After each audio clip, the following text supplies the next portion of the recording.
kampo ni Davao Mayor Rodrigo Duterte ang resulta ng pinakabagong survey ng Pulse Asia. Patuloy raw sila magsisikap na mabot ang mas marami pang mga botante. Kailangan daw makumbinsi ang lahat na makakamit lang ang tunay na pagbabago sa ilalim ng pamumuno ni Duterte.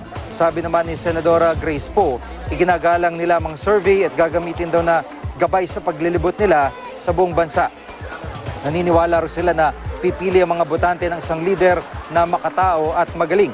Hindi naman natitinag ang kampo ni Vice President Jejomar Binay sa pangunguna ni Duterte sa survey. Patuloy raw sila mag-ikot para makausap ang mga mamamayan dahil sa ganitong paraan daw titibay ang suporta para sa kanila. Ayon naman sa Daang Matuwid Coalition, kailangang alalahanin na ginawa ang survey bago ang payag ni Duterte tungkol sa panggagasa sa Australian missionary na si Jacqueline Hamil. Nakikita nila sa survey na kailangang magkaisa ng mga disenteng Pilipino para maiwasan ng pagkakahalal ni Duterte. Wala namang komento tungkol sa survey ang kampo ni Senadora Miriam Defensor Santiago.